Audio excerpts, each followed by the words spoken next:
Good afternoon. Welcome to your Graduate Research School Induction. My name is Dominika Butler, and I'm one of the researcher developers.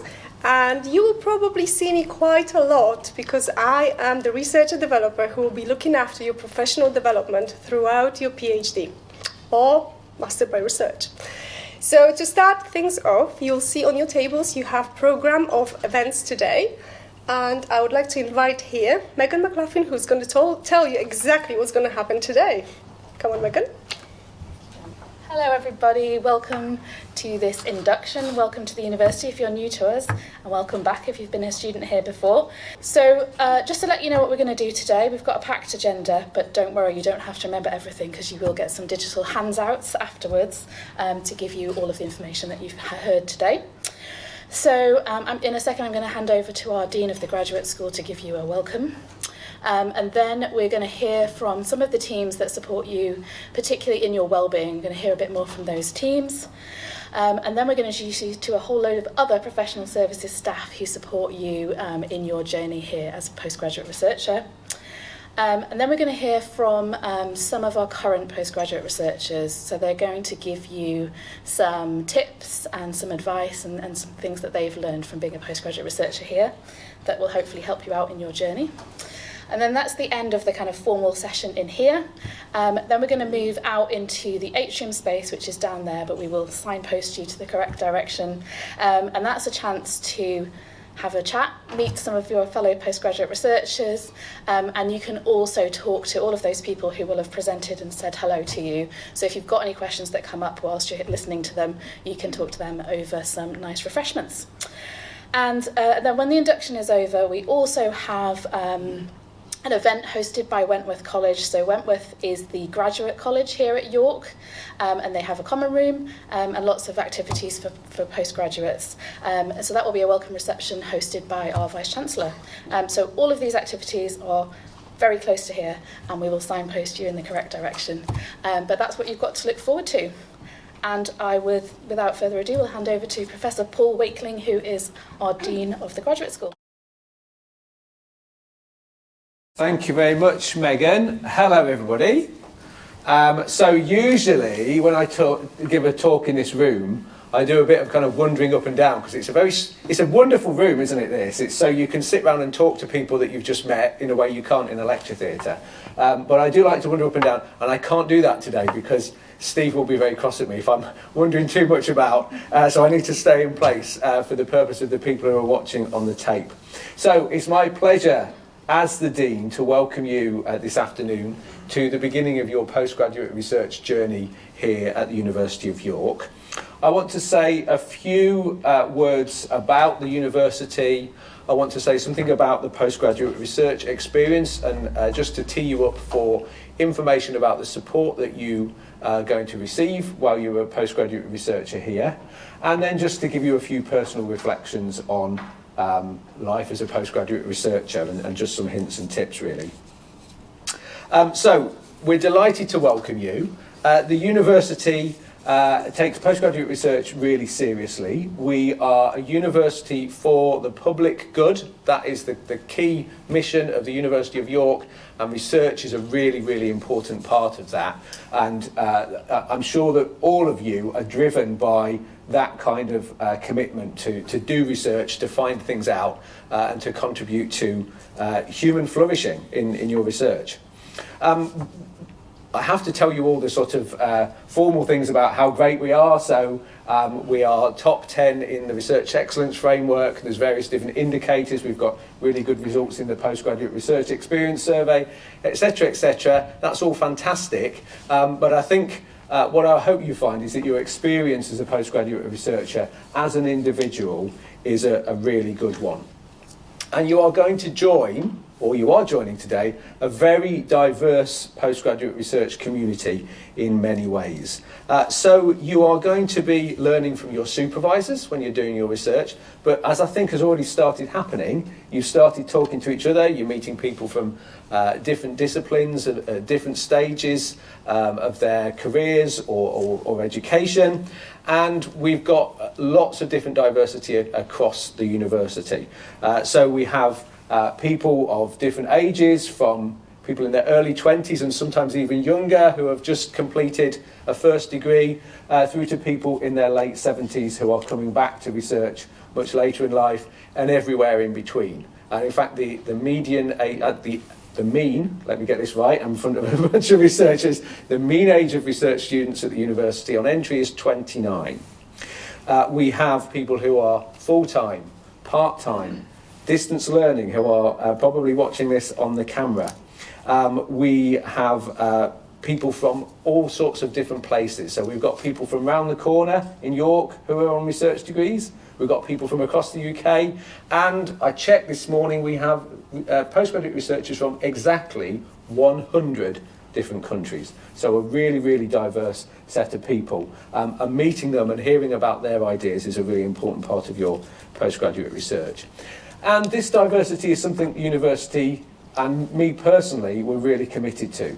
So we have 2 projects which are aimed at diversifying further our postgraduate research community. The Yorkshire Consortium for Equity in Doctoral Education, which is aimed at widening access to Black, Asian and minority ethnic postgraduate researchers, and Generation Research, which is about showing the way into postgraduate research for people from backgrounds that are evidentially underrepresented in postgraduate study. And they're both projects that we're really proud of. And as a researcher, this is my focus, is on access to postgraduate qualifications. So hopefully you will find that as part of your experience. But there's another sort of diversity, which is all the different kinds of ways you can do a research degree. So I guess many of you will perhaps just be in a couple of corridors down in a lab. Doing your postgraduate research, working with a team of people, being directed quite closely by your supervisor and principal investigator on a project. Others of you might be in the archive most of the time, digging up bones in a field, in a school, in a prison, in a hospital, speaking to people. There's a whole range of ways that we do postgraduate research, and each of those are different. So to sum this up, somebody said to me recently, well, you know, if you've met one postgraduate researcher, you've met one postgraduate researcher. It's a very diverse and different experience. You will be, oh, I've not moved the slides on, that's really bad, isn't it? There we go. So, sources of support. Now, the previous dean said that the York Graduate Research School is like a blanket that kind of wraps around your experience, and that's what I hope you will find this afternoon. But a key part of your support is really that front line of your supervisor and your thesis advisory panel to guide you through. And we know that supervision is really important to our research students because you tell us, and we commit to this because we have another of our national funded projects in postgraduate research is the Next Generation Research Supervision Project, which is looking to really professionalise and improve even further the supervision that's offered, because that's so important to your journey. And just while we're talking about supervisors, one little aside. So those of you who have maybe not studied in the UK before, one of the things that people often find quite strange is that everybody's on first name terms, and so it can be really weird when you've been used to calling people Professor so-and-so or Dr. so-and-so to suddenly be calling them Bob and Kate. That can really be really strange, but I promise you'll get used to it.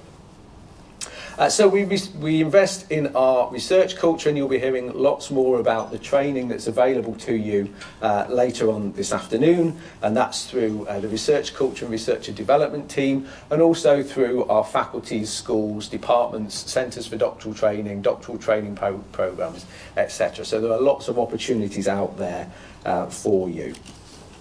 In the graduate school, we pull support together, making sure you are represented, communicating with you through our regular newsletter, supporting you through assessment and progression with your studies, and connecting you to all the different teams that you're going to hear from. So particularly want to highlight that you'll be hearing after me from the Conduct and Respect team, so ensuring that everybody at York has an environment that's free from harassment and allows you to flourish, and also from our colleagues at York Student Union, who offer support for all of our students, including postgraduate research students. So finally, I just wanted to say something about, as a more personal reflection, on making the most of your time here. If you're familiar with York, or maybe if you've just tried to find your way here, you may be just done something like this, looking at this map. This is a map of the university campus. It's pretty big, so if you kind of go over there a little bit, the one extreme end of the campus, there is an observatory where you can actually go and look at the moon and all sorts of things like that. It's very exciting. So that's one extreme of the campus. Right up at the other end is the sports village, where the gym and swimming pool is. That's right over on East Campus. And I often think that if you walk from here to the gym, you wouldn't actually need to go to the gym, so you could save yourself gym membership. But I think what is really important to remember is the PhD is not, or the Masters by Research is not a linear journey. And it can be really useful sometimes to just sort of wander around. That's the way you find out about somewhere. If you go from A to B, you only see those certain sites. But wandering around, like wandering around the campus, sometimes you get lost, but you run into something that is unexpected, and you find a new cafe or a new room or somewhere else you can go and work. So I think I would encourage you to think of your research journey as a bit like that. You need to know roughly where you're going, but it's okay to get a little bit lost at times and do a bit of wandering around. That can be really creative. The other thing I wanted to say is I think to be a successful research student, it's all about balance. So it's between, I guess, across our postgraduate research community, we've got a balance between people who are doing very pure blue skies research and people who are doing things that are very, very practically applied, perhaps even related to the work that you're doing alongside your studies. And provided we've got all of those things going on, I think we're in a good place. I think it's really also important to balance between your thesis research and all of the other opportunities that are available for you. So it's really important to do well on your thesis, to concentrate on the research that you're doing. But if you only do that, you're missing out a whole world of opportunities, both to develop as a researcher, as a professional, as a person. But also, I think you're missing the opportunity to cross-fertilise the research itself by doing other things, speaking to people who are doing things differently. What you shouldn't do is go too far and just do all the other stuff and not do any of your research. So it's all about balance. And then I think the third balance is between doing your research and the work that you are here to do, and relaxation and enjoying yourself, and really stepping away from it. And I think there can be a fallacy for new postgraduate researchers, and in fact for some of my academic colleagues, that they feel as if when they're not devoting every single waking second to thinking about and doing their research, that they somehow lack. And I think that's a really, it's a shame if you feel that you're in that position. And I think it's really not productive and not creative to be in that position. So I really encourage you to look for that balance. So I'm sure you're going to have a great time. It's going to be hard at times. You're probably not going to change the world, or if you do, a little bit. And don't forget that Einstein, does anybody know what Einstein's PhD was about? It certainly wasn't the general theory or special theory of relativity that he was subsequently famous for. It was about Brownian motion, I think, which is the way things move around in a liquid, all very sort of small and not as revolutionary. So if that's Einstein, then we're not going to change the world with a PhD, but we'll make a start. And nobody's done your research before, and that's what makes it exciting and challenging. So I'm really pleased to meet you and see so many people here looking so excited about what's coming next. I'm looking forward to meeting you in person over the next couple of hours and the next few years. Best of luck with everything, and welcome to the university. Thank you.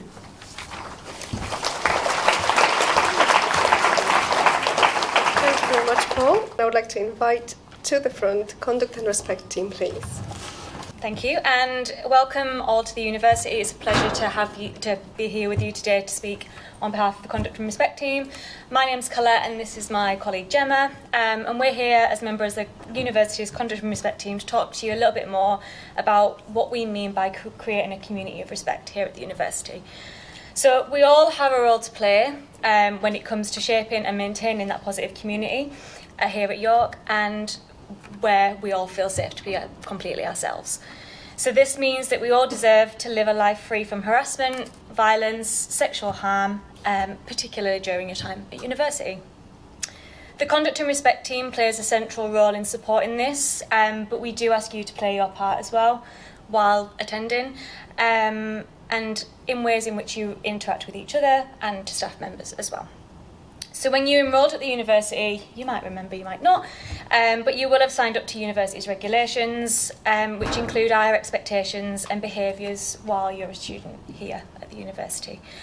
And as Paul mentioned, there is a lot of support around at the university, which I'm sure you're going to hear about this afternoon, and we're going to just unpick a little bit about what we do as part of our team.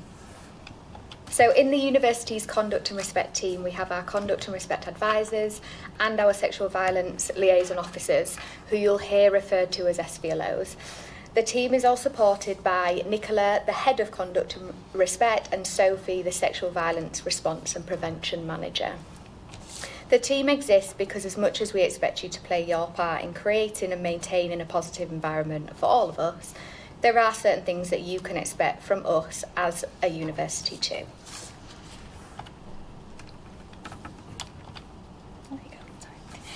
So if you were to report an issue of misconduct to the university, and by that we mean behaviour that's caused physical or mental harm or injury, the Conduct and Respect team are responsible for receiving and acting on those reports and responding directly to you. So these responses will be different regarding the nature of the incident, so it depends what's happened, so it'll be on a case-by-case basis.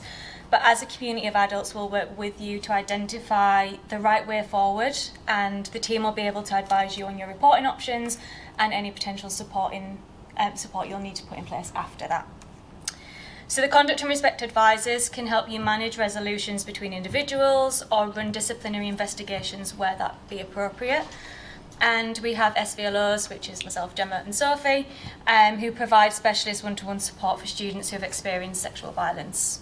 So we provide learning opportunities throughout the year and run awareness events throughout the year, which all account to creating that community of respect as well. Oh, sorry, I've gone a bit too far there. So you're probably thinking, how do we report something to you? So we have an online tool, which you can see here. This is just a brief snapshot of it. So this is our online tool called Report and Support, which allows you to tell us anything about harassment, sexual violence, or other forms of interpersonal misconduct. So this reporting tool can also be used to report breaches of the university's personal relationships policy, which we hope you've all read. So this policy exists to protect all students from potential abuses of power by prohibiting intimate relationships between students and relevant members of staff. And by relevant members of staff, we mean anybody who is likely or who has power over a student's success, progression, well-being or safety. So information on Report and Support can be found on the university's web pages and in your student handbooks, which if you've not, we're going to have a stall after, so you can always ask us questions, and we've got some QR codes if you want to hear a little bit more about the reporting tool. So when you're reporting, you've got two options. So you can report with contact details. So if you were to provide your personal contact details, a Conduct and Respect advisor would reach out to you within 2 working days to discuss your options going forward, whether that was going to be a formal report, or you can report something to us anonymously. If you were to report anonymously, it truly is anonymous, so we can't reach out to you to provide that support or reporting options, but it does give us an insight into any issues that are arising around the university. So again, we can do what we can to create that community of respect. And there is also out-of-hours support. So report and support is not monitored 24/7, so please don't use it in an emergency. If you're in any any harm, please call 999. But as you'll be aware, campus safety are available 24/7 and 365 days of the year. If you've not already downloaded the Safe Zone app, I would highly recommend it. It gives you the option to ask for a call out for a campus safety officer to come and see you on campus if there's an emergency or an urgent matter as well. And they're the details. So, SVLO support is available to students who have experienced sexual violence at any time in their lives, whether you choose to make a formal report of it or not. If you get in touch, we'll aim to get back to you within 2 working days. SVLO support is not therapy, but is specialised and tailored to the individual, so an SVLO will work with you to decide what the next steps are and what is right for you, including whether ongoing SVLO support is the right thing at that moment. We respect your choices, your right to privacy, and the right to feel however you feel about what's happened. The Together York ethos refers to us as a community of respect. As a community of respect, we act according to our shared values of respect, fairness, and compassion, and hold each other to these expectations. Upholding these shared values relies on everyone playing their part. Sorry. Thanks. You should have already completed the mandatory understanding consent learning on the VLE and the learning on what it means to be an active bystander. These formed part of the online induction. Even if these are not new concepts, I'm sure you'll learn something. So having good awareness of these issues, is really important. And I guarantee you'll still learn something. You can find loads more information on the university's dedicated webpage on the Tackling Harassment and Sexual Misconduct by following the QR code on screen now. Fundamentally, though, we'd ask you to look out for each other, take responsibility as part of our community at York, show respect to others, appropriately challenge unacceptable behaviour, and educate yourselves. Thank you.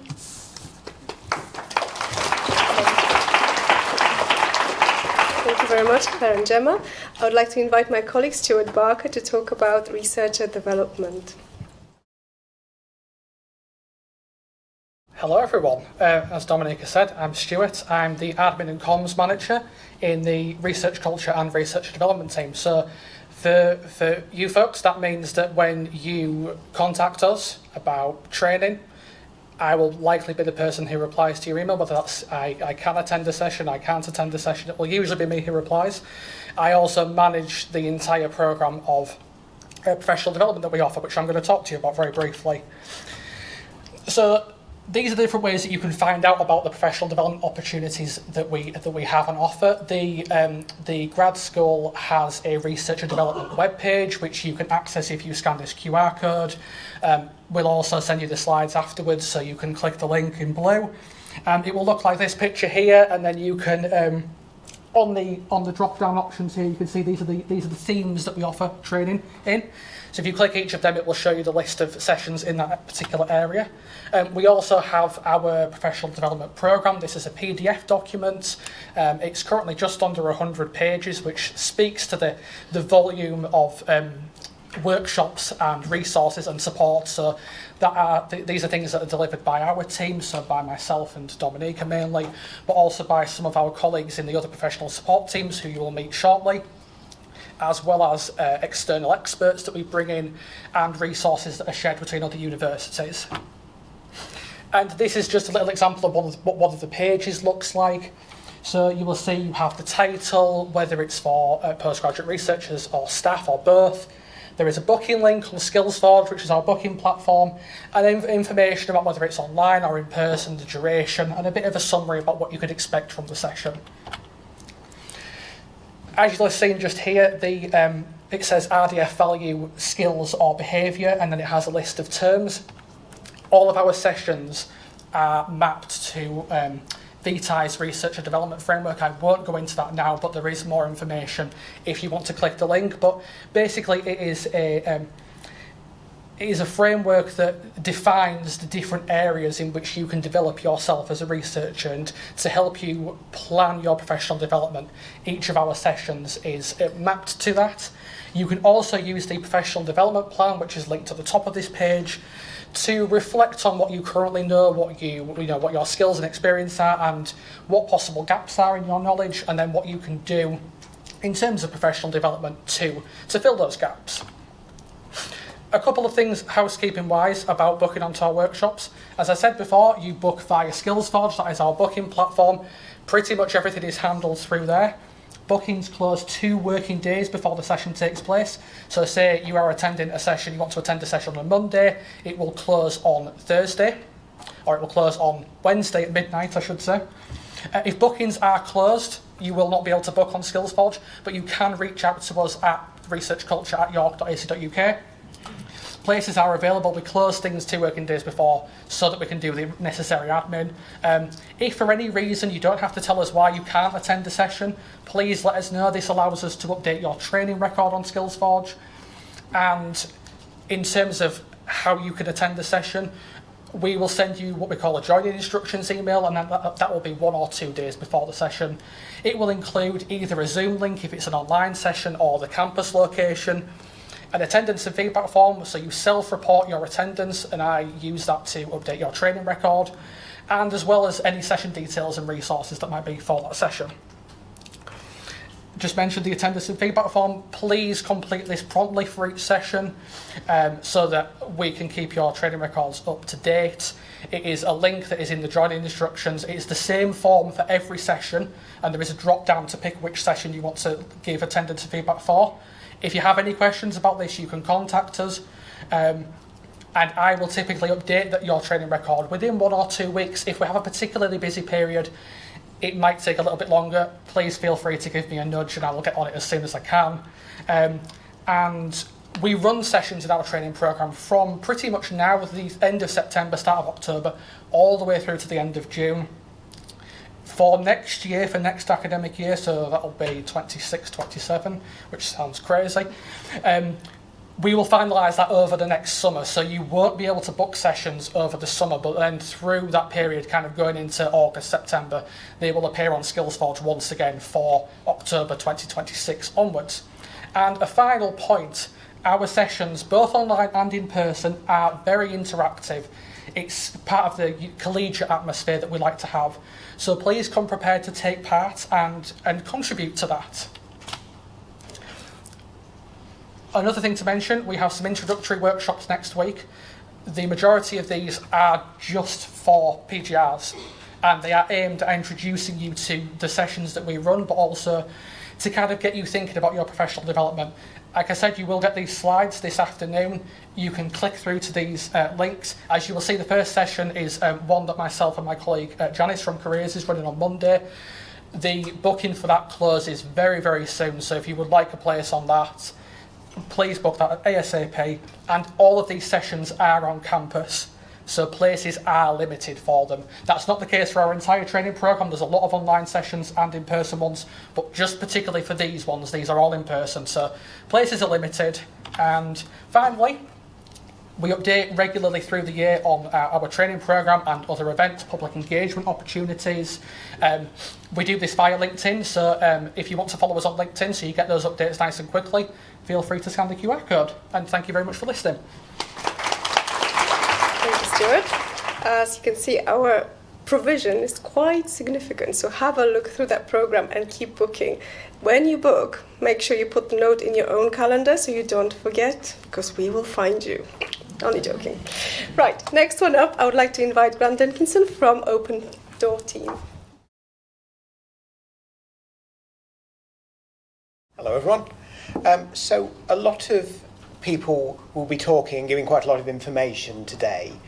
We don't do that so much because the short version is we're here to talk to about whatever's going on in your life while you're at university. Please come talk to us. That's the very short version. Open Door is the university's central people to talk to in terms of well-being, in terms of mental health, in terms of just whatever you want to talk about. We're here to talk about anything because life happens while you're at university. So it doesn't need to be around anything academic. We're happy to talk about stuff that's happening with your academic life, but also anything else. That's what we're here to do. So anything at all.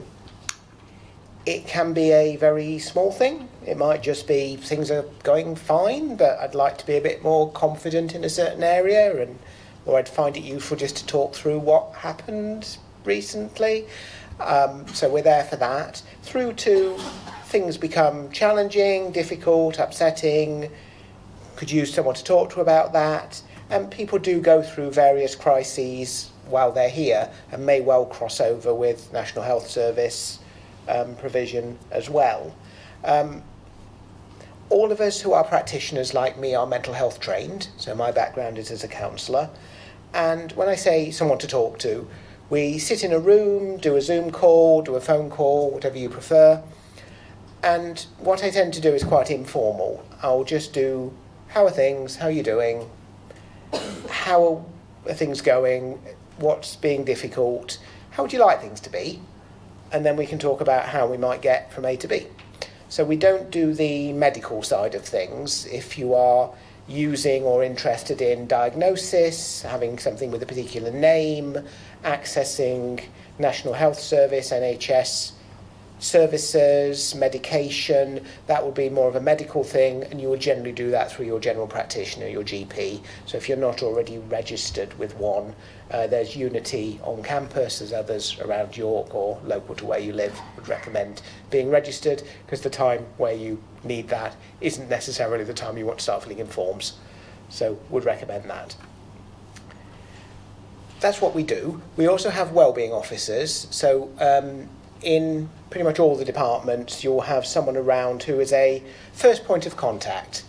They've often come from a life coaching sort of background, or have worked doing some of the administrative functions in the university, and they're really useful people for a quick chat. If you're unsure who to talk to about a particular thing, they're really good at saying, oh, actually, I would have a chat with so-and-so, or how do I do this procedural thing? It's like, well, yeah, they'll know how to do that.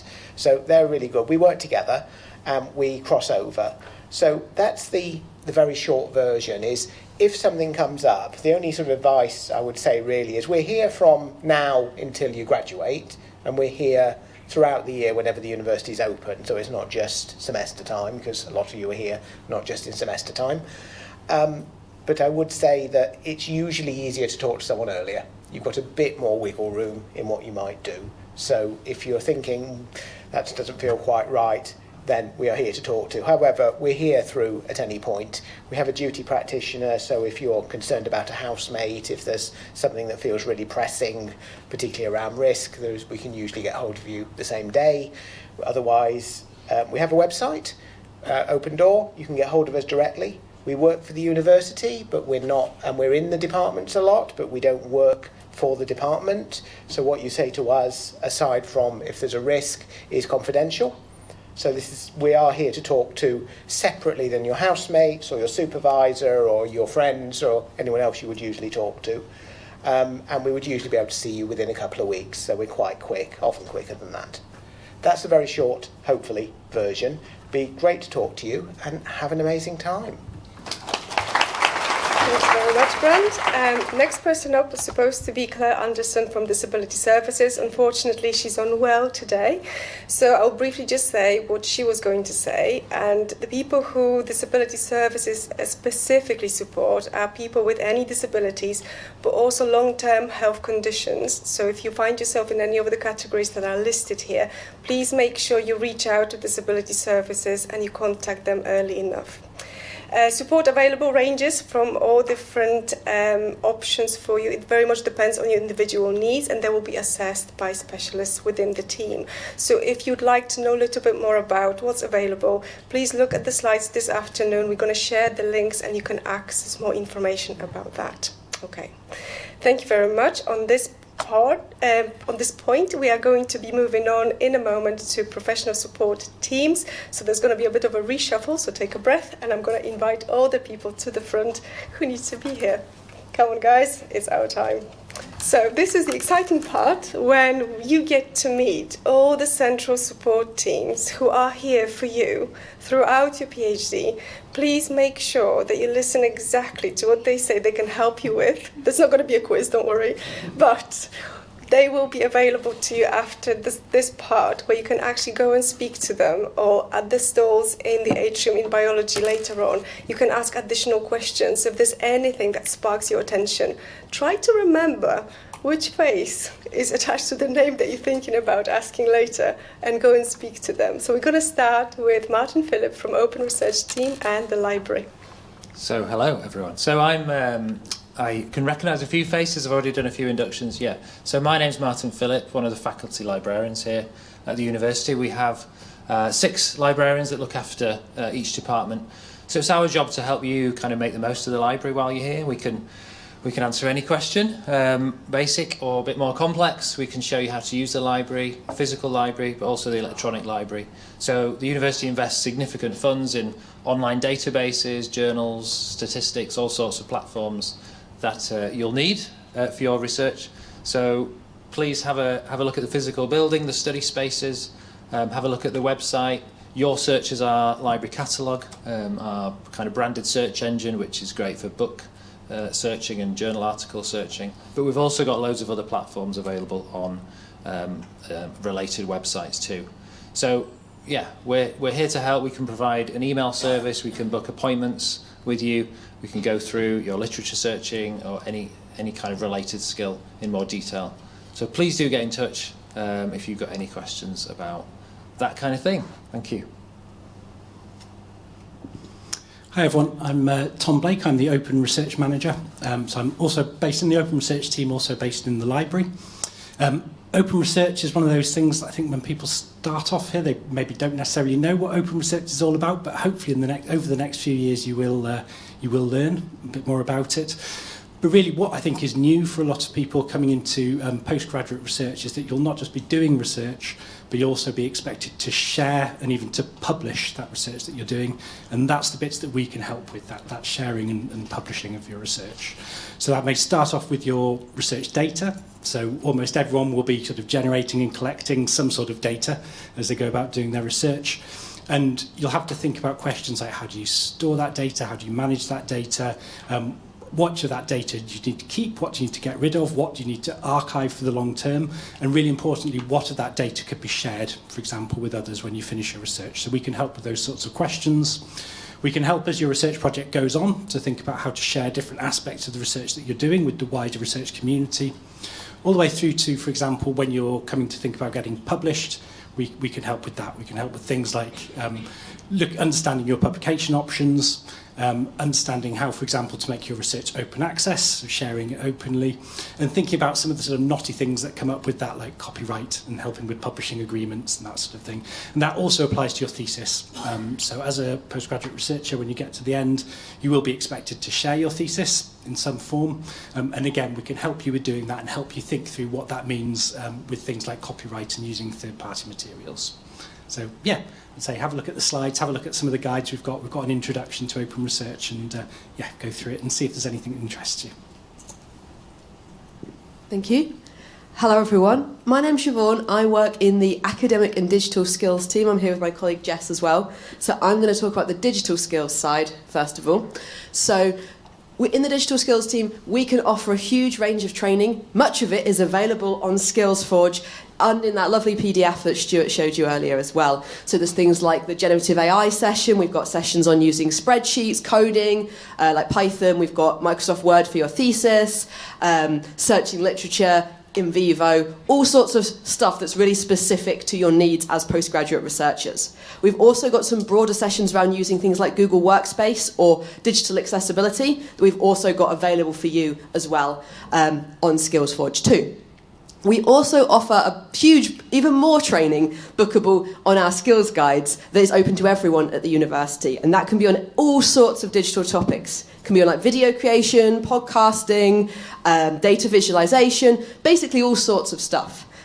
So come and have a look at our list of training or come and chat to me if you'd like to know more. We also have our skills guides, which actually many of my colleagues here have content on as well, which are our online resources, and they're open to everyone. So it's a good place to find support and information for academic and digital and information and research skills whilst you're here, with lots of information and resources from our sessions as well. And finally, we also have 2 digital labs in the library. You may have come and visited the library and discovered Your Create and the Creativity Lab. They are open to all members of the university to come and use. Your Create has free 3D printing. Come and do an induction, come and talk to me in the stand afterwards. You can have a free plastic goose if you get to me quickly. And the Creativity Lab has things like cameras you can borrow, VR headsets, it's got a podcast studio if you're going to do a public engagement podcast maybe, and also loads of workshops on how to have a go with that. So lots of useful things that you can have a go with, whether it's part of your research or not. And I'll hand over to Jess. Thank you. I'm Jess Brown. I'm the boring half of the Academic and Digital Skills team. So we have the Math Skills Centre. So if you are doing any statistics or data analysis in your research and you need any help or support with that, we can help. There is also the Writing Centre, which kind of does what it says on the tin. So any help with writing, they do appointments, so you can book in with a tutor. And also study coaching, so if you need any help with presentations or any general study skills, they can do that too. So we all run appointments, and we also have a series of workshops that are on our skills guides. So have a look and please come along to a few if you need them. Yeah. Hello everybody. I'm not Phil Harrison. Didn't want to put you off, so I came up instead. And I'm from Research IT. So we are the people who you may go to if you are doing research software, if you are coding, if you want to access Viking or things that maybe your computer can't handle, or you need that little bit of extra support in the work that you do. We're easy to find. We have a Research IT website. And you can contact us through just emailing IT services, and it will get to us if your query is relevant. The other thing I want to point out is that we have involvement in something called Research Coding Club. So if you are into coding and you need some like-minded people to be around and want some of that little bit of extra support, then we have drop-in sessions, but we also have running this throughout this academic year. We'll be training on developing sustainable software and publishing that software and all these extra little bits that you might not have thought about when you're doing your data analysis, etc. Yes, come find us. We have a banner. It's new. We're excited about it. And yeah, thank you very much. Hi everyone, I hate these microphone things. Hi, I'm Claire. I see loads of familiar faces, so I'm going to be very, very brief because you'll be fed up with me by now. If you've not heard it before, you're going to hear it at the Wine and Cheese later. So just to say, I'm the college manager. We are next door in the Wentworth College Hub. It doesn't matter if you're Wentworth or not, as long as you're a PG, that is your space. There's free tea and coffee in there every day, so you can just come and hang out in between doing whatever it is PGRs do. It's been a long time.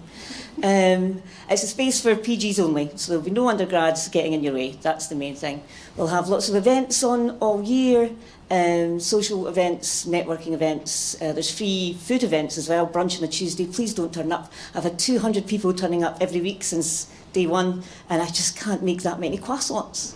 So, yeah, if you've got any questions, please come and find me. As I say, we're next door in the hub every day. I'll be around in the atrium, and if you've signed up to the Wine and Cheese, I'll be there tonight. So give me a shout if you need any help with anything. If we don't know the answer, we know who does know the answer, so we'll be able to point you in the right direction. Thank you. Oh, I have hors d'oeuvres in the oven, so I am going to run. But thank you, and I'll see you later. Hi, so my name's Rachel Barber. I'm from York Students' Union. We're an independent charity that exists to support students' interests at the university. So we help with life outside the classroom, but also in terms of representing around your academic interests as well. So we deliver a huge range of services, but I'll just give a snapshot of 3 key ways that we can support you while you're here. So the first element is in terms of helping you find your community at York through things like our PG networks. We can support you from an advice and support perspective. And I will just give a quick shout out to my colleague Richard Andrews, who's here from our Advice and Support Centre. So we provide independent, confidential advice, whether that's on a wellbeing issue or any matter around academic progression that could be helpful. So drop into the Student Centre at James College if that's helpful to you at any point. And then the third element which we can support you with is getting your voice heard. So we have a network of elected sabbatical officers that will help ensure that your issues are on the university's agenda in terms of governance committees and decision making. We can represent your interests and support from a campaigns perspective. And I'll introduce my colleague Sam, who's here to talk a little bit more about that side of things. Yeah, hello everyone. I'm Sam, so I'm one of the sabbatical officers. I'm I'm the Community and Wellbeing Officer. So we are students. Well, we're not students. I need to let go of that. I'm not a student anymore. We were students, so we know what it's like to study at university, and especially at York. We run campaigns. We want to hear from you guys. I think I met a few of you at some of the events, which is really nice, really good turnout. We're doing loads of events over the coming weeks, which you can find on yorksu.org or on our Instagram, which we post about. A lot of people, so there used to be 2 students' unions, it's now 1. And we're working really hard to make sure that PGs are represented well in York SU, because we used to have the GSA, which was the PG student union. But so we really want to hear from you guys. Please come to us if you ever have any problems. You can find us on social media. You can find us on yorksu.org. And yeah, we're here to represent you. We're here to run events. And yeah, it'd be just lovely to see you all. Cheers. Hi, I'm Janice Simpson. I'm from the Central Careers and Placements team. So I am well aware that careers may not be your priority right now, but please don't feel that careers is something that happens at the end of your PhD. We're here to support you from the beginning right through to the end and beyond. We offer support after you've completed as well. So is there anybody at the moment looking for a part-time job? 1 or 2, maybe. So that is one of the things that we can help you with in the early stages of your PhD. If you're thinking about how do you develop skills and experience for the future career that you're planning for, maybe you need to do a placement or an internship as part of your PhD programme. Those are things that we can help you with. You can come and talk to us about those things. So we offer one-to-one individual careers advice appointments. They're half an hour. They are generally with me. We also offer a series of careers events. We have a central careers events programme, which includes careers fairs, employer presentations. But as Stuart mentioned earlier, the careers sessions that I run specifically for researchers run within that researcher development programme. So there is a section for careers and employability, and that will go in there. So yeah, the first one I'm doing with Stuart, as he said, next Monday on LinkedIn and how you can use it throughout your PhD. Excuse me, sorry, I'm just struggling with the start of academic year, ill health as usual. I think that's the main things. We have a central careers website, which has a lot of useful information on it, but there is also a lot of really useful careers information tailored specifically to postgrad researchers. So if you have a look on the Graduate Research School website, you'll find a section for careers on there, which has some much more tailored information for you and hopefully will help you. I think that's the main things. I will be on a stand outside, so come along, have a chat if you want to. I've also got lots of little brochures with a bit more information about what we do. Hi everyone, my name is Maeve Pearson and I'm from the Academic Quality and Development team. Our area of support is for any of you who are thinking of teaching. Are any of you thinking of teaching? Hands up. Yeah, see more and more every year. So what we do generally as a team is we run training on or other staff development schemes for anyone who teaches in the university. My particular area of support is for graduate teaching assistants, which is the name we give for PhD students who teach while they are undertaking their programme. You have to complete training before you start working in this role, and I run that training. That's also signed up for via SkillsForge. It is currently in person, just for anyone watching on the tape. We don't run an online version of this, the reason being that the teaching undertaken by GTAs is in person and we're partly demonstrating how that should work. That is going to change, but for this year there won't be any online versions, just for anyone who's watching this probably as a distance learner. So basically I'll also have a stall outside. I think we must be more skint than everyone else because we have no banners, no flyers, just me and my laptop pointing you to a web page. But we can also talk then about other development opportunities you might be thinking of further down the line, including becoming potentially accredited as an associate fellow of the HEA if you're teaching, which you also run a scheme to support you doing that a little bit further down the line. So feel free to come up and say hello to me when you're outside in the auditorium. Thank you.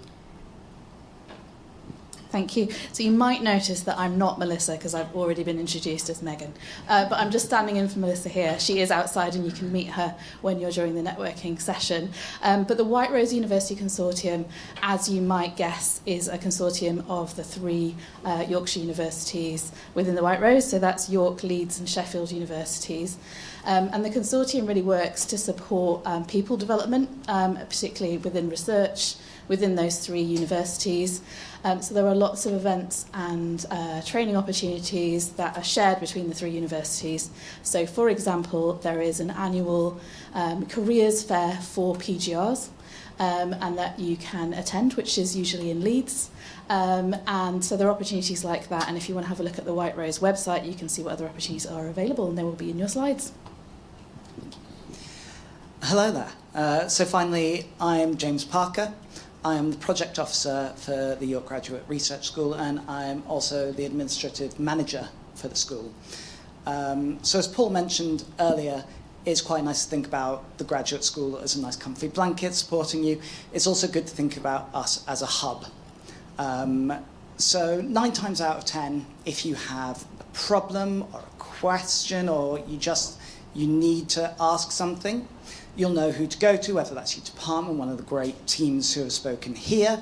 But that 10th time, you won't know who to talk to. And in that moment, you could come to us. Because if we don't know the answer, we'll know who does know the answer. And we'll get you the help you need, or send you to the person who can get you that help. So our email address is ygrs, York Graduate Research School, @york.ac.uk. Feel free to send us an email and we'll help, even if it's just feedback. You want something changing, let us know because we'd really like to hear from you. Thank you.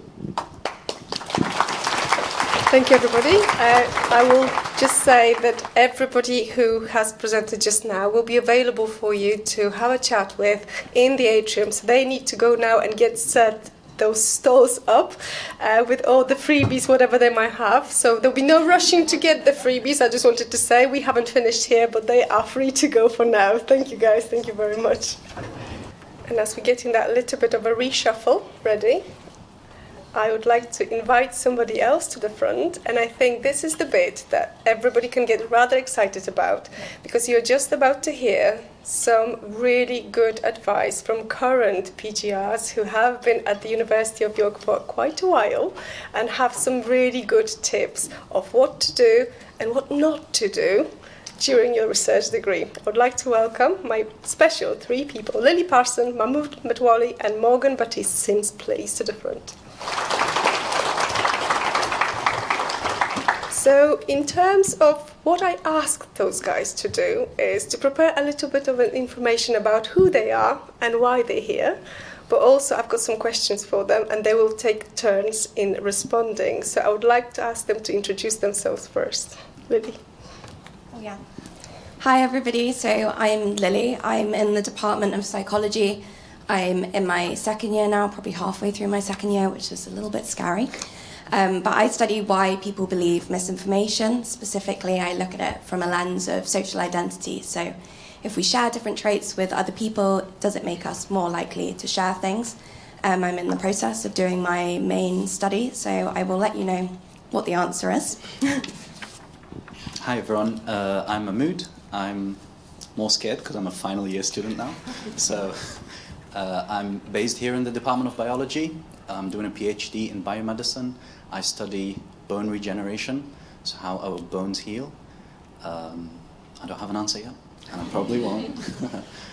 But yeah, great to see you all.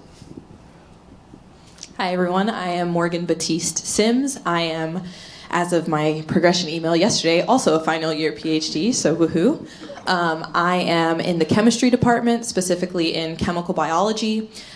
So I am an organic chemist that synthesizes sugars that are related to diseases such as like muscular dystrophy or any type of like muscle degradation, and it's really fascinating to research. I also have no answers, don't ask me. But I might be able to talk to you about general PGR stuff, so that's good. Right, so I wanted to ask the guys quite a few questions, and one of them is about the purpose. So why did you choose York for your research degree? Who would like to start answering that one? They feel like I should. I thought I should feel like I should. Anyways, so why did I choose York? I'll be very honest. So first, it was the project and the supervisor. So previously in my master's degree, I was working on mesenchymal stromal cells, a type of stem cells, and it was really important for me that I would carry on and continue on that work in my PhD. And so, looking online, I found my supervisor, Paul Genever. So he's the director of the biomedical sciences program that I'm on, and yeah, his project was amazing. So I was interested in that, and then I looked up Paul, obviously, because it's important to see the supervisor as well. And Paul was amazing too. Contacted him, that was good. And then York. So York is a great city. It's a lovely city. I was bragging everywhere back in Egypt, so I'm from Egypt, that I'm going to York, and everyone thought York stands for New York, like short for New York, but it actually isn't. But it's a lovely city. It always ranks up in the tourist, like, best places to live in Europe. So yeah, that's really why I chose York. Yeah, it sounds like all of us, when we were talking previously, we found York because we found the project and we found the supervisors, which is really the most important thing when you are a PG postgraduate student doing masters or PhD. So I probably didn't go about the best route, but I just Googled chemistry PhD programs in the UK. I'm from America, and of course York is in the top 10. So from there, I looked at their website, their faculty website, and the projects they had, and I would literally just screenshot the projects that I thought sounded cool, and then I did cold emails to those professors, read some of their papers, and then I ended up having Google Meets with 3 of them, and one of them is now my supervisor, and one of the other three is now my IPM. So that is how I found York. What made me stay, aside from the fact that I met the supervisors over Zoom, and more importantly, I met their lab groups independent of them, and their lab groups had nothing but good things to say about them. The other things are, when I was Googling York, it has a similar population size to where I was from, which was very important for me. And it is actually one of the UK's most historic cities, so that was a plus. But it's very walkable. You can get lost and still be just fine, so I highly recommend you do get lost on campus and in the city. And it was one of the reasons why I was like, okay, this is pretty good. And if I could just add, get lost, you will. Let's move on to the second part of the purpose question, which is what helped motivate you through your research degree? Lily, do you want to start with this one? Yeah, so what I've got for this is one of my main motivators is actually the topic that I'm doing. Pretty much everybody that I speak to when I say, oh, I'm studying misinformation, they're like, oh, that's topical. Or there's something going on in the news, which there is at the moment, and they can speak to me about it. And being able to explain what I'm doing and people getting excited about it, I think that is always a continuous motivator for me. So that's one of my main ones. For me, it was the big picture, which is something that I would ask a lot of you to think about often and come back to. So I have the grand scheme of wanting to be a physician scientist. So I'm doing my PhD, and then I intend to do medical school after. And that's specifically because I wanted to be at the interface between clinical translational medicine and research, and then being able to apply that to patient care. And so what I was looking at when I was going through all of these universities, York, Edinburgh, Glasgow, etc., I was looking for projects that specifically had those translational applications. So even though I'm doing benchside chemistry, it's chemistry of disease, so that I could then, if I wanted to continue working on muscular dystrophy, go into a hospital and work with those patients and that patient population, and actually continuously be up to date with the new methodologies and therapeutics that are being developed. So remember your big picture. I'm always motivated. No, I'm joking. Yeah, I think so. No, really, I am motivated. But I think this is more of a personalized question for every one of us. Everyone has their own reason why they're doing a master's or a PhD degree, and I think always have that on your side. Always remember that, and that'll help you to move on and just succeed in what you're doing. I think as well, what I thought about that is at different moments during your degree, you'll need different motivators. So sometimes it's friends, sometimes it's family, sometimes it could be, I don't know, a pet. Not that the pet is going to talk to you, but like, you get what I mean. But there isn't just one thing that'll help you to carry on your degree. That there'll be multiple things as you go along. But the main thing is that personalized motivator for every one of us right here. So I think that's the main thing.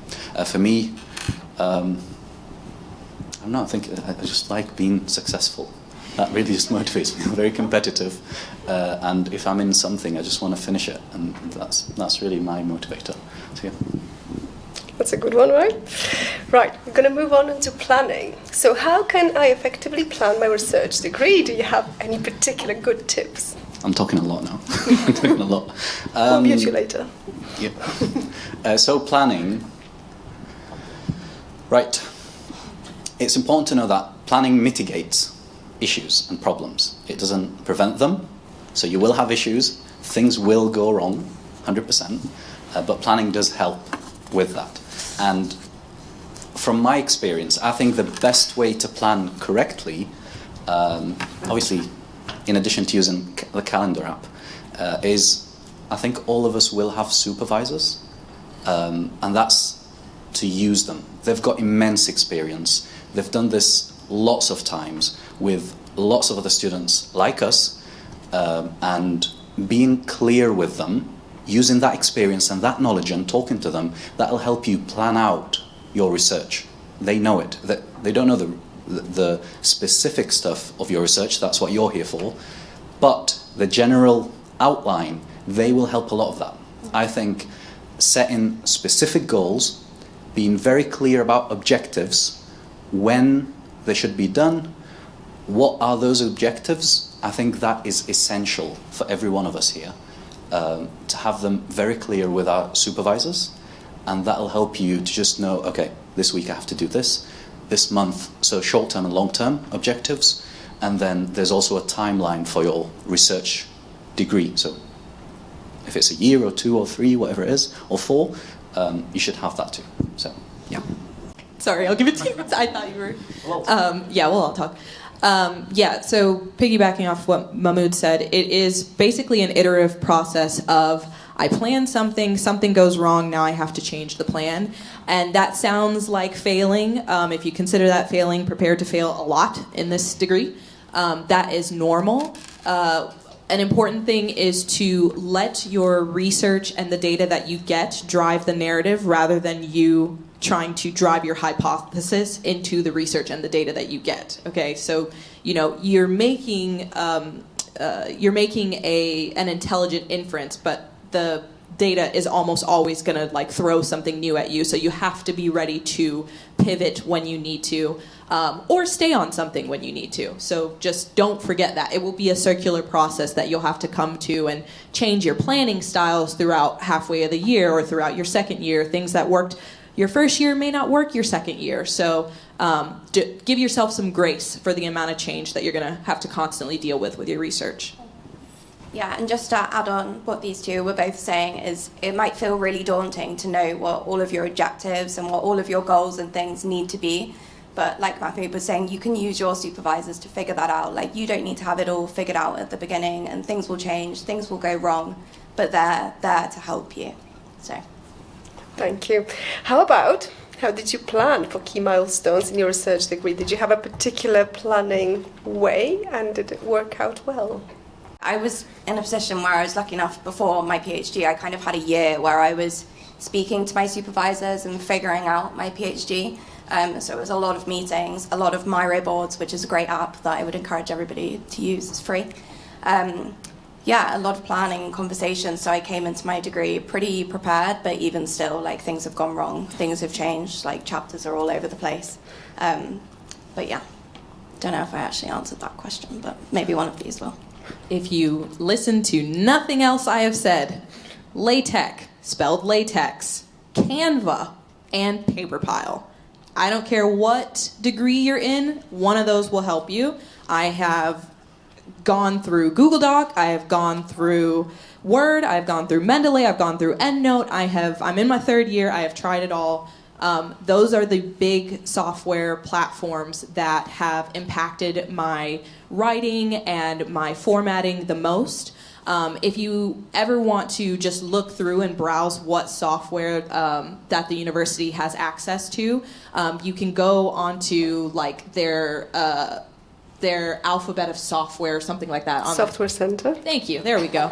I know it's alphabetized, so I just scroll down and look for ChemDraw or whatever. But yes, LaTeX, PaperPile, Canva. Canva's huge for making presentations, flyers, posters. I've used it for years. LaTeX I just recently came to while I was writing, my draft of my thesis chapters. That has been just invaluable to me. And then PaperPile, in my biased opinion, is the best bibliography software, but definitely figure out and try different types of them. See what software works for you, because that really will either add to your frustrations when you're making your reports or significantly mitigate your stress, because you can cause a lot of stress trying to wrap text around an image. That people don't talk about that enough. So, yeah. Yeah, absolutely. But when Morgan mentioned, what is it, LaTeX? LaTeX and Comfort? Canva. I thought they were people in software, but I'm an EndNote user myself. I think EndNote is easy for me. But yeah, absolutely, like Morgan said, try different ones, see whatever fits for you. As for the milestones question, I think not to repeat ourselves with the previous questions, but give yourself time ahead. Give yourself plenty of time. Don't leave things till the end, because it'll be in ruins. So give yourself time. I think that's the main advice really to give. Has anybody used the Google Calendar at all? Oh yeah. I use it. I forget to mention it, but please be familiar with this one too. Yeah. Just to add on, I think one thing that like none of us have really mentioned yet is you obviously have like a TAP panel, which is your thesis advisory panel. They are a huge part of like planning for these milestones. They'll come in as people that are kind of external to your projects but work in the department, and they're able to say like, no, like you shouldn't be doing this, or like help you change directions. Like I had one recently and they were like, this is too much work for you to get done. So that basically changed the direction of my project, and that's fine. Like I'm accepting of that. So yeah, use your TAP panels. You'll be able to choose like who they are. So choose well. Choose well. Very good. Right, and the bit that we're going to be nearly wrapping up with is about people. So how can we make connections with other researchers? Any ideas and tips about that? 3MT, which stands for 3-minute thesis. It's like actually how we met. We probably should have said that like at the beginning. I'm a researcher. Yeah, I was actually like remote in the entire first year of my study, and I only moved to York in April time, which was I think around the time that we were like applying for the 3-minute thesis. So some of the like first connections that I had with other researchers and other students was actually through 3MT. It's basically, I'm not going to try and explain it actually, but you get loads of like really good training, you meet loads of nice people, and yeah, we still all see each other from time to time now, which is nice. Don't be afraid to be uncomfortable. We're all awkward. It doesn't matter. Like, that is how you're going to meet people. Genuinely. I mean, you're here now. You maybe you know people from undergrad. Maybe you've been here at York. That is great, right? But we're from, as Paul said, 100 different countries. Most of us don't know each other. And most of us are probably looking to find someone to talk to. So go to your departmental events, even if they sound silly or corny, or even if you think you don't have time.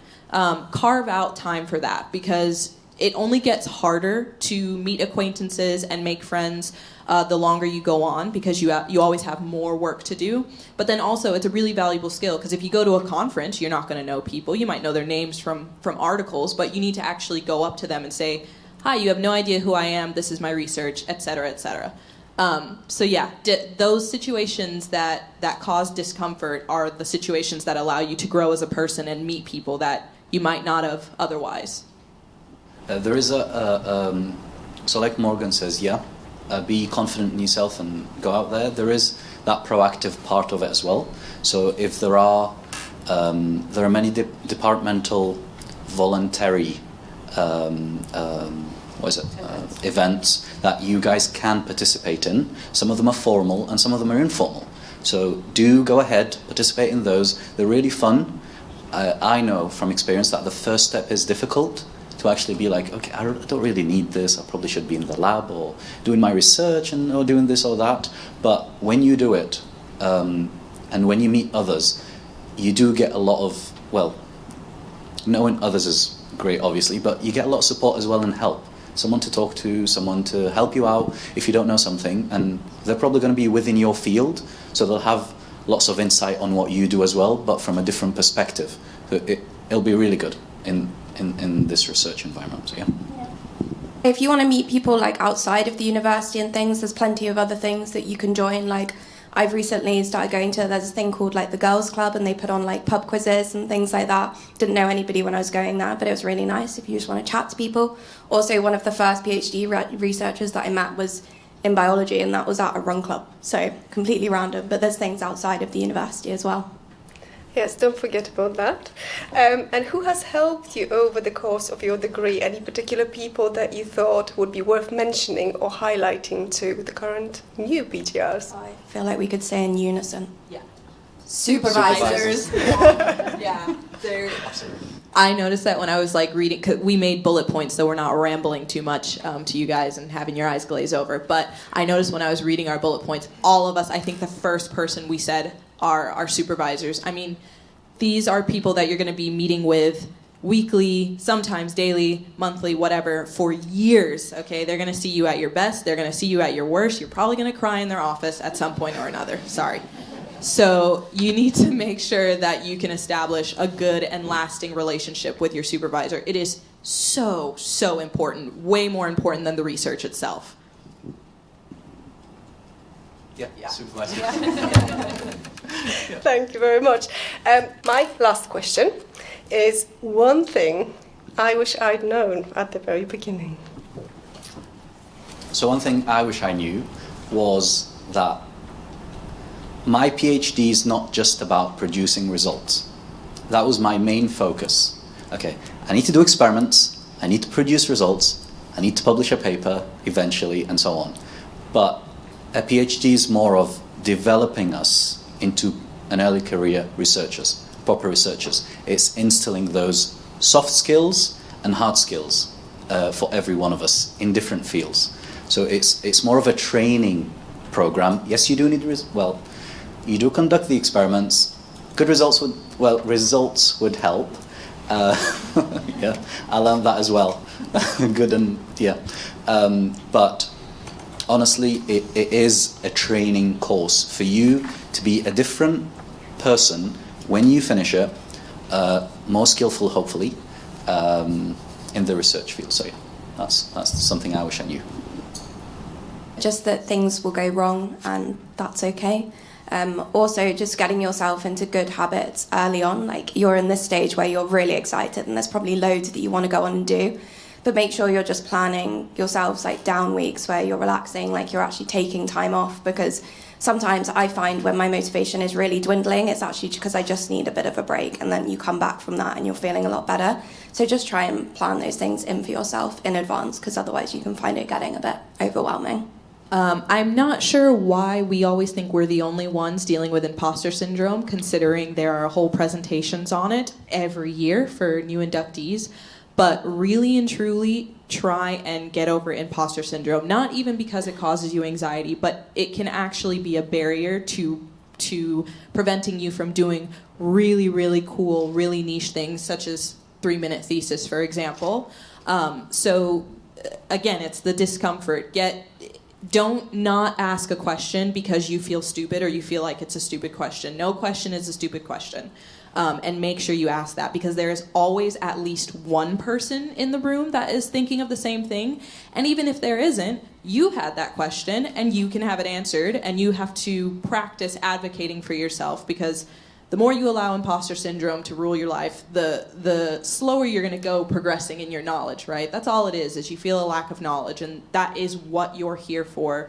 That is what your peers, your older peers are here for. That's what your supervisors are here for. Talk to your peers that are in the same year as you. You guys will all feel at some point that you're going crazy or you don't know what you're doing. But when you collectively don't know what you're doing, it makes you feel okay. So definitely just get over that. Don't even think of the words. So. Thank you very much. Right, do we have any urgent questions that you'd like to ask? Be courageous. Don't be uncomfortable. This is it, guys. Anything, yeah.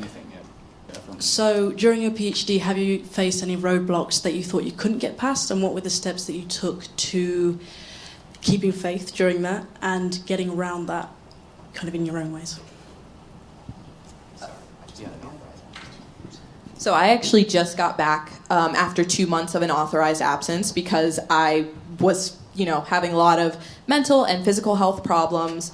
And it was weighing down on me because I wasn't saying anything to anyone about it. And so kind of when it blew up, I finally told my supervisor, crying in the office, and I told my colleagues, and, finally opening up and being vulnerable. I had colleagues just like pour in with support and say, oh my gosh, I've been going through this and I had no idea. And these are people that I've known now for years and feel like my best friends. And I wasn't sure whether or not I could finish my PhD, but I took the time off because I was presented with options of okay, you're overwhelmed right now. It's not going to be efficient or conducive of you to try and slog your way through your research. Take the break, take some time off, live your life, come back refreshed. And that's actually exactly what happened. I was so scared because I was like, oh my gosh, 2 months, I only have 3 years already. Like, I don't have enough time. But now coming back, I realized I would have just wasted that time trying to stay in the lab when mentally I needed a break. So take the courage to take the breaks when you need them, or to just ask for help, even if you don't know what that is yet. Just to say to someone, I do need help. They will help you figure it out. Everyone is really, really supportive here. I actually went through a roadblock. Yeah, in my second year, literally nothing worked. So I was doing experiments, and what was more frustrating, that they worked before. So I was doing them in many different ways, and it just wouldn't work. I took a month, 2, 3. I think it went over to like 6 months where nothing would be working. And then I was like, okay. I was panicking a lot. I was still motivated, but sometimes it's not just motivation. You need someone to actually understand what you're going through and actually help you to move on constructively. And I was so glad with the system here, where you have your supervisors and the panel member. I can't thank them enough, obviously the supervisors as well, but my independent panel member, this is someone outside, if you guys don't know who that is, it's someone outside your main supervisors, so primary and secondary, who checks in on you in TAP meetings. So it's like assessmental meetings every now and then. So this person has helped me a lot. So I spoke with them, I told them what was going on, and you can contact them whenever. Of course, whenever they have time, they'll say, okay, yeah, you can come and chat. So I chatted with them, and yeah, they helped a lot. So yeah, that was my thing. Yeah. Similarly, well, not exactly like Morgan, but there's been nothing for me academic that I haven't been able to get over, like through the help of my supervisors. I think the main things is, like everybody has iterated today, is that sometimes life just happens in the middle of your PhD and you can't help it, but like being able to take time off and like process those things and work through them, I think that is the biggest thing that can help. Thank you. Did any of you work alongside your PhDs or do any teaching or anything like that? And if so, how did you find the balance between studying and working? I can start here. I still work not full-time, definitely not full-time. Before I started, I was working as a research consultant for like a startup company, and I actually still work for them. So I work for them originally in my first year. It was like 20 hours a week, and then now I'm down to 10 hours. And I mean, I'm lucky because I'm in a position where the company is kind of involved in my PhD, so they're very flexible with what I need. But again, I think it just comes down to like organizing and planning your time. For me, I actually find it quite nice that I get to use like a different side of my brain to do that, because sometimes you just need a break from like doing the same thing, like you were saying, going, I don't know, if it's like writing or you're like trying to get a script right in R, that stuff's exhausting. So being able to use like a slightly different, maybe a more creative part of your brain, I find that helps, but it's not going to be for everybody, definitely. Yes, so great question. I did do teaching. I know all the undergrads here, to be honest, because I've done a lot of GTA work. So that's graduate teaching assistant positions. And I was really lucky because in biology we do have a casual and a contract-based one. So just like Lily said, you do have to be familiar with your research so you can balance it out and know how much time you actually have that you can work in. But for me, I thought it was awesome just being in the lab and then just coming down, communicating with other students, undergrads, and talking with them and helping them out. It was actually my break from the science, because I'd be doing, but I started casual first and then went on, okay, I'm more confident in my work, my research now, so I can work around when I can work, if that makes sense. But yeah, it was awesome doing a GTA. If you're into teaching, if you're into socializing, it was amazing. And it's good money as well. Yeah, thank you for the question. Guys. Any other questions? I would say probably one last one we have time for before I let you go. Are we exhausted all the questions for now? Oh, you have one. He's got a question on that. Got a few. So to Mahmood, what's the difference between casual and the other one that you mentioned? Contract. Yeah. So the casual, you just slot your name in at particular sessions. You do that session and that's it.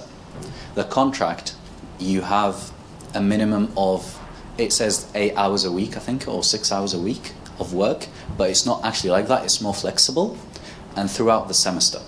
So you're guaranteed to have particular hours and you get to choose the sessions that are relevant to your research. So it's not, you just go and do anything. It's relevant sessions, whether practical or theoretical workshops. You choose to do those at particular times that you choose, and then you just do them. Yeah. So contract it's a contract. And that varies across departments. Absolutely, yeah.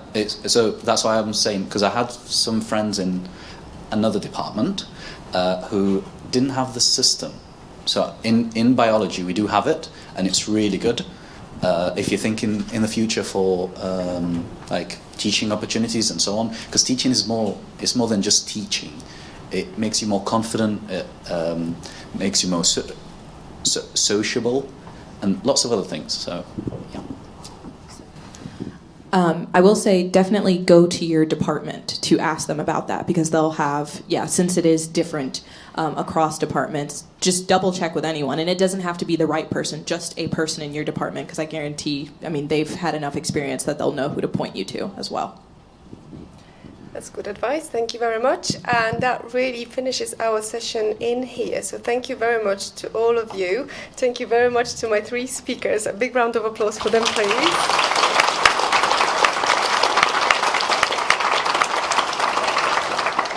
And just last thing to say, just before you go, remember this afternoon you will receive an email from us with all the slides and all the links, and there will be that lovely link to feedback form as well. Please make sure you fill it in, and all the information will be provided for all the teams that you heard from today.